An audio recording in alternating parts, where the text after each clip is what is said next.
Bismillahirrahmanirrahim. Assalamualaikum warahmatullahi wabarakatuh. كيف حالكم جميعا؟ إن شاء الله في هذا اليوم سندرس باب الحديث، باب الدرس الثاني في الباب الحديث، أركان الإسلام. حديث عن أركان الإسلام. Okey, hari ini kita akan belajar hadis pertama, hadis kedua. Okey, hadis kedua dari bab hadis, iaitu berkaitan dengan rukun-rukun Islam. Hadis ini merupakan hadis ketiga daripada hadis 40. Okey, kita baca sama-sama hadis ini. An Abi Abdurrahman عن أبي عبد الرحمن عبد الله بن عمر بن الخطاب رضي الله عنهما قال سمعت رسول الله صلى الله عليه وسلم يقول بني الإسلام على 5: شهادة أن لا إله إلا الله وأن محمد رسول الله وإقام الصلاة وإيتاء الزكاة وحج البيت وصوم رمضان رواه الترمذي ومسلم. Okey, daripada hadis ini diriwayatkan oleh Tirmizi dan juga Muslim daripada Abi Abdullah Rahman Abdullah bin Umar bin Al-Khattab. Diriwayatkan bahawa beliau dua orang tadi, Abi Abdul Rahman Abdullah bin Umar bin Al-Khattab radhiyallahu anhuma. Okey, Abi Abdul Rahman ini telah mendengar Rasulullah sallallahu alaihi wasallam bersabda, Rasulullah telah bersabda, terbentuknya ataupun terbinanya agama Islam ni asas dia ada 5. Yang pertama, syahadatu an la ilaha illallah, iaitu mengucap 2 kalimah syahadah tidak ada Tuhan selain pada Allah dan Muhammad itu rasul Allah, Muhammad itu Rasulullah SAW. Lagi apa dia? Melaksanakan salat, haji dan juga berpuasa di bulan Ramadan. So ini adalah 5 asas terbinanya Islam, terbentuknya Islam. معاني الكلمة المختارة. أولا بنيا فعل ماض، بنيا فعل ماض مبني للمجهول من بنى يبني بناء أي أسس. Okay, maksud bunia ni dia berasal daripada fi'il madhi lah. Fi'il madhi mabni lil majhul. Okey, mabni lil majhul maksudnya bina, asal perkataan daripada bina. Kemudian bila kita letak baris harapan tu dia jadi bunia. Bunia membawa maksud dibina, sama jadi noun ya. Kalau bahasa Inggeris kita panggil noun, kata nama, dibina ataupun diasaskan. Bunia, dibina, diasaskan. Okey, syahadati ay al-iqrar wa tasdiq wa tasdiq. Maksudnya syahadah ni penyaksian, iaitu kita membenarkan sesuatu benda. Allah, lafzul jalalah, lafaz jalalah Allah lah. Okey, syarhul hadis ijmalan. Al-murad min hadzal hadis anna al-Islam mabni ala hadhihi al-khamsah. Okey, maksud hadis ini, sesungguhnya Islam itu terbina daripada 5 tadi, 5 asas yang tadi. Fahiya kal arkanu wad da'aim, iaitu rukun-rukun, merupakan rukun yang 5 tadi. Ini seperti binaan, orang kata konkrit lah. Kalau kita buat rumah kan biasa konkrit ataupun tiang. Ini tiang libunyan, tiang yang membentuk agama. Fala yusbitul bunyan wa bidunha, maka tidak akan kukuhlah binaan itu tanpa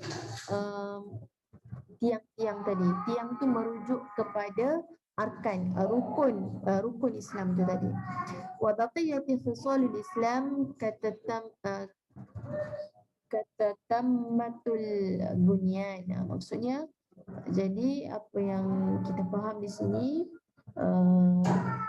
khisalul Islam tu maksudnya ciri-ciri agama Islam tu sendiri adalah seperti sempurnanya binaan tadi. Ciri-ciri Islam tadi, sempurnanya arkanul Islam tadi, maka sempurnalah agama Islam tu. Fa innal Islam yazul bi faqadiha jami'aha bi ghairi iskal.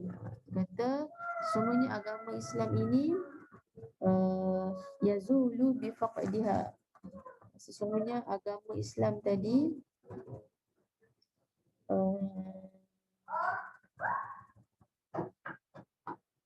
tidak tiadanya keseluruhannya tadi, akan rukun-rukun tadi diwal iskal. Maksudnya nak menunjukkan kat sini rukun-rukun tadi kalau tak ada maka tidak terbentuklah agama Islam. Wa kadzalika yazul bi faqdi syahadatain. Oleh itu jika hilanglah lima-lima tadi maka tidak adalah penyaksian. Okay. Syahadatain tadi tu syahadahlah penyaksian, iaitu mengucap kedua kalimah syahadah tadi. Okey, wa ammal iqamus solah, mendirikan solat, faqad uridat ahadith muta'addidah nushiru ila hukmu man tarakaha bi annahu qad kharaja min al-Islam. Dan solat ni pula jika uridat, telah datang hadis yang mana macam-macam hadis yang menunjukkan hukum meninggalkannya, bi annahu qad kharaja min al-Islam. Kalau tidak berpegang kepada rukun ini, contohnya salah satunya menunaikan solat ini, maka terkeluar daripada Islam. Fa'akaza faqad zahaba ta'ifatun ila anna man taraka syai'an min arkanil Islam al-khamsa amdan annahu fasiq bidzalika.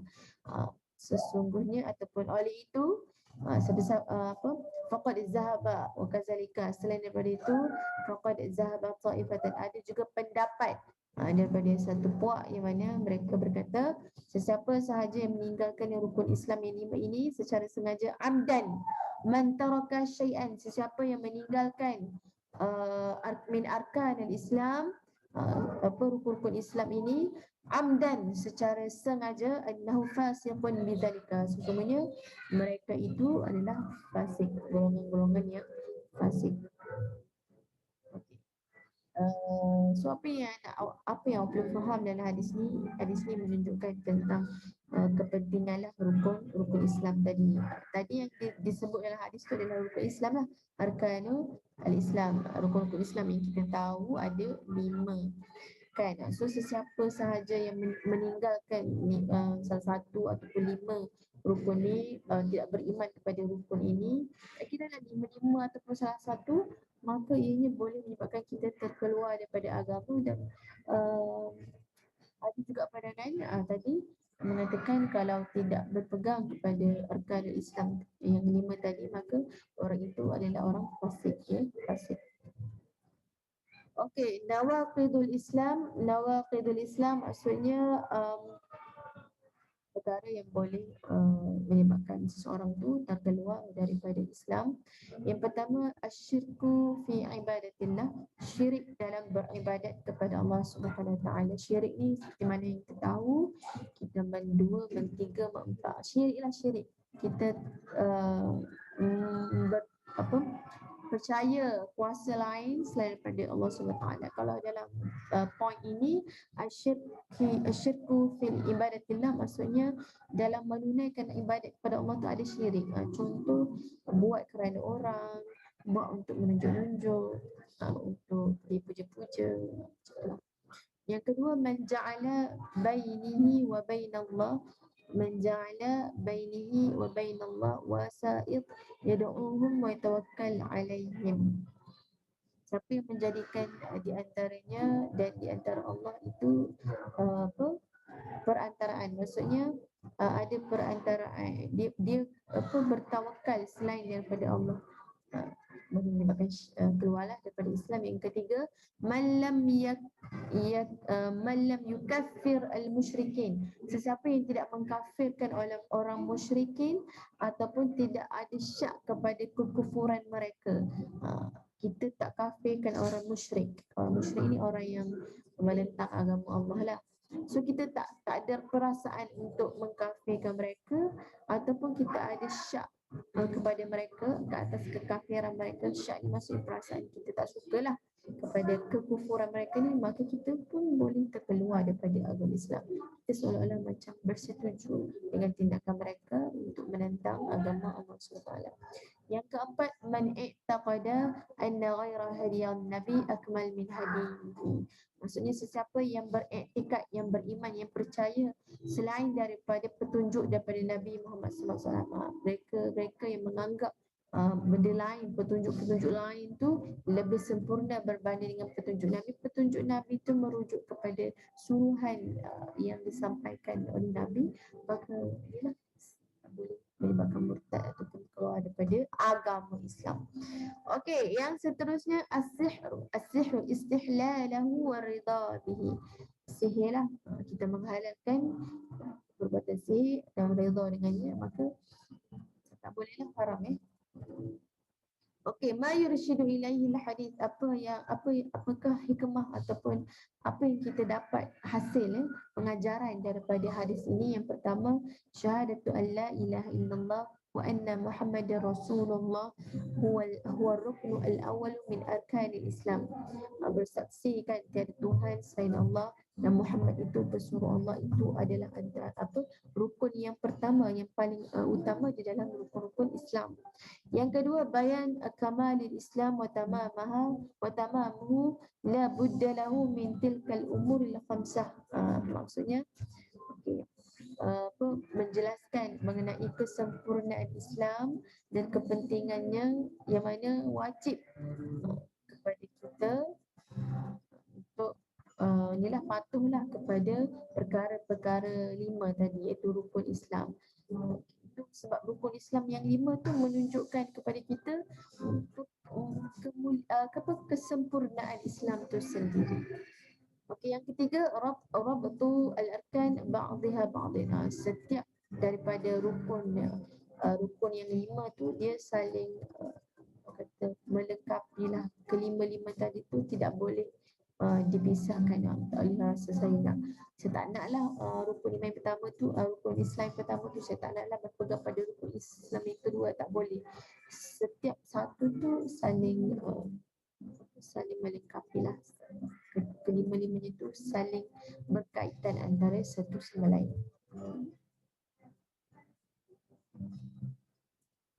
Okey, itu saja daripada Ustazah. So untuk hari ini, hadis ini memang penting sebab dia berkaitan dengan akidah, iaitu rukun Islam. So sesungguhnya terbinanya Islam tu berasaskan 5 rukun ini. Okey, kamu boleh jawab latihan muka surat 122. Okay. Dan jangan lupa muka surat 123 juga, dan jangan lupa hafal hadis. Kita telah belajar 2 hadis, hadis niat dan juga hadis rukun Islam. Itu sahaja daripada Ustazah. Okay, Assalamualaikum warahmatullahi wabarakatuh.